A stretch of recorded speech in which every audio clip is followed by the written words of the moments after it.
ಆತ್ಮೀಯ ವೀಕ್ಷಕರೇ, Royce and creations YouTube ಚಾನಲ್ಗೆ ನಿಮಗೆ ಸ್ವಾಗತ.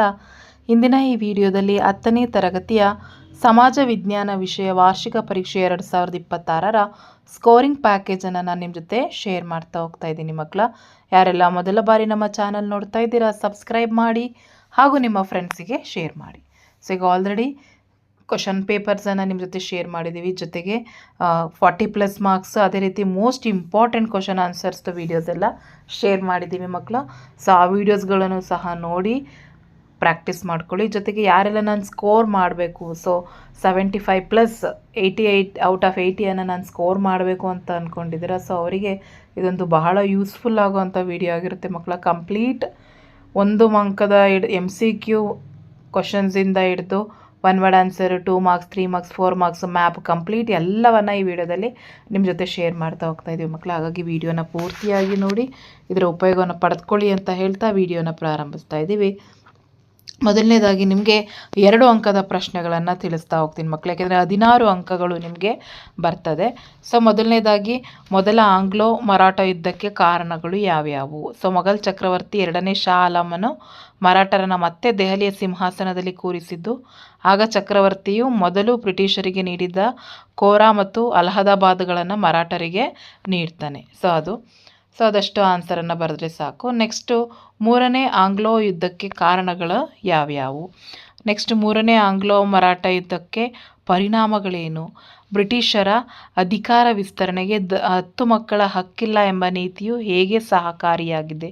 ಸೊ ಇಲ್ಲಿ ನೋಡಿ, ನಿಮಗೆ ಪ್ರತಿ ಪಾಠದಿಂದ ನಿಮಗೆ ಹೋಗ್ತಾ ಇರೋದ್ರಿಂದ ನಿಮಗೆ ಯಾವುದೆಲ್ಲ ಓದ್ಕೋಬೇಕು ಅನ್ನೋ ಐಡಿಯಾ ಸಿಗುತ್ತೆ. ನೆಕ್ಸ್ಟ್, 2ನೇ ಆಂಗ್ಲೋ ಸಿಖ್ ಯುದ್ಧದಲ್ಲಿ ಸಿಖ್ ದಂಗೆಗಳ ನೇತೃತ್ವ ವಹಿಸಿದಂತಹ ನಾಯಕರು ಸಿಕ್ಕರ್, ಚಟಾರ್ ಸಿಂಗ್, ಅಟಾರಿವಾಲಾ ಮತ್ತು ಮೂಲರಾಜ.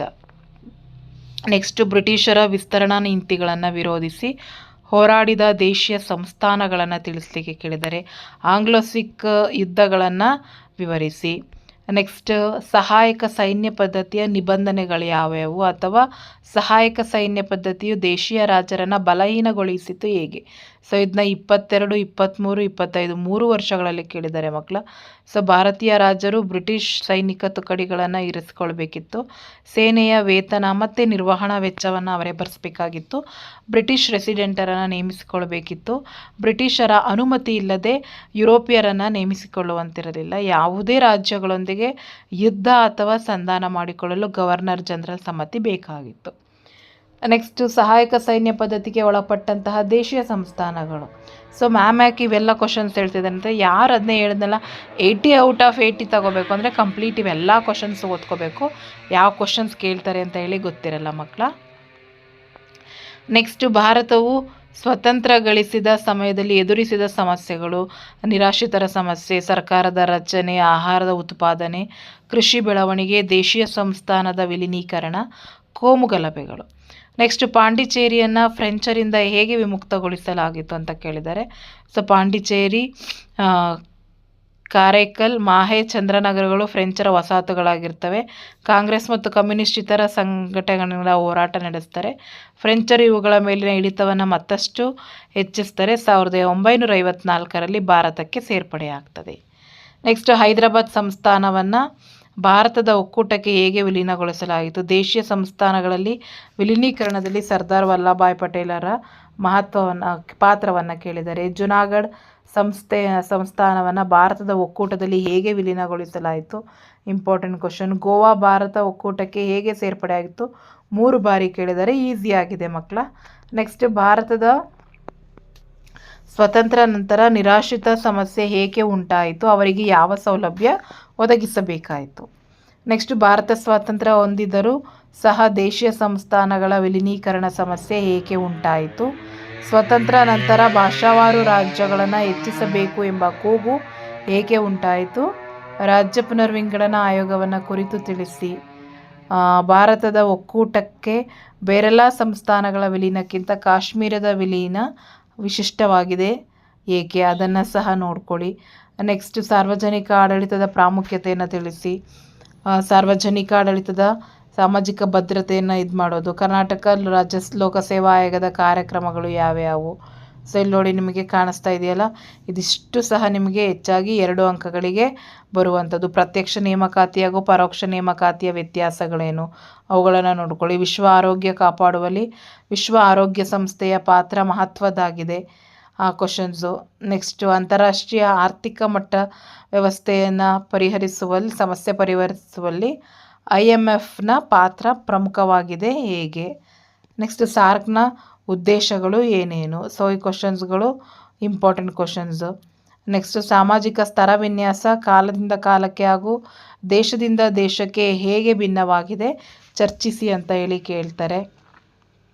ನೆಕ್ಸ್ಟು ನೋಡಿ, ತುಂಬ ಬಾರಿ ರಿಪೀಟ್ ಆಗಿರೋಂಥದ್ದು ಅಸ್ಪೃಶ್ಯತಾ ನಿವಾರಣಾ ಸಂವಿಧಾನಾತ್ಮಕ ಮತ್ತು ಶಾಸನಾತ್ಮಕ ಕ್ರಮ ಅಥವಾ ಸಾಮಾಜಿಕ ಸ್ತರ ವಿನ್ಯಾಸ ತಡೆಯಲು ಸರ್ಕಾರ ಕೈಗೊಂಡ ಕ್ರಮಗಳನ್ನು ತಿಳಿಸಿ ಅಥವಾ ಭಾರತದಲ್ಲಿ ಅಸ್ಪೃಶ್ಯತೆಯು ಇತ್ತೀಚಿನ ದಿನಗಳಲ್ಲಿ ಕಡಿಮೆಯಾಗುತ್ತಿದೆ ಸಮರ್ಥಿಸಿ. ಸೊ ಇದನ್ನು ಪ್ರತಿ ವರ್ಷ ಕಂಟಿನ್ಯೂ ಆಗಿ ಕೇಳ್ಕೊಂಬರ್ತಾ ಇದ್ದಾರೆ. ಹಾಗಾಗಿ ಈ ವರ್ಷವೂ ಸಹ ಇದು ಮೋಸ್ಟ್ ಇಂಪಾರ್ಟೆಂಟ್ ಕ್ವಶನ್ನೇ ಆಗಿರುತ್ತೆ. ಸೊ ಹಾಗಾಗಿ ಪ್ರಾಕ್ಟೀಸನ್ನು ಮಾಡ್ಕೊಳ್ಳಿ ಮಕ್ಕಳ. ಬಾಲಕಾರ್ಮಿಕ ಸಮಸ್ಯೆಗೆ ಕಾರಣಗಳು ಯಾವ್ಯಾವು. ಅಸ್ಪೃಶ್ಯತೆ ಒಂದು ಸಾಮಾಜಿಕ ಪಿಡುಗು, ಅದನ್ನು ಕೇಳ್ತಾರೆ. ಬಾಲಕಾರ್ಮಿಕ ಸಮಸ್ಯೆಯ ದುಷ್ಪರಿಣಾಮಗಳು ಏನೇನು. ಲೈಂಗಿಕ ಅಪರಾಧಗಳಿಂದ ಮಕ್ಕಳ ರಕ್ಷಣಾ ಕಾಯ್ದೆ 2012 ಕುರಿತು ವಿವರಿಸಿ. ನೆಕ್ಸ್ಟ್ ಸಮಾಜದಲ್ಲಿ ಸ್ತ್ರೀಯರ ಮೇಲೆ ನಡೆಯುವ ಹಿಂಸಾಚಾರಗಳು ಅಥವಾ ಘಟನೆಗಳು ಯಾವ್ಯಾವು. ಬಾಲ್ಯ ವಿವಾಹಕ್ಕೆ ಕಾರಣಗಳು, ಬಾಲ್ಯ ವಿವಾಹದ ದುಷ್ಪರಿಣಾಮಗಳು, ಬಾಲ್ಯ ವಿವಾಹವನ್ನು ನಾವು ಹೇಗೆ ತಡೆಗಟ್ಟಬೇಕು, ಸೊ ಅವುಗಳ ಕ್ರಮಗಳು ಏನೇನು, ವರದಕ್ಷಿಣೆಯ ದುಷ್ಪರಿಣಾಮಗಳು ಏನೇನು. ಸೊ ಇವೆಲ್ಲವನ್ನು ನೀವು ನೋಡ್ಕೋಬೇಕು. ಸರ್ವಕಾಲಿಕ ಕಾಲುವೆ ಮತ್ತು ಪ್ರವಾಹ ಕಾಲುವೆಗಳ ವ್ಯತ್ಯಾಸವನ್ನು ಕೇಳ್ತಾರೆ ಮಕ್ಕಳ.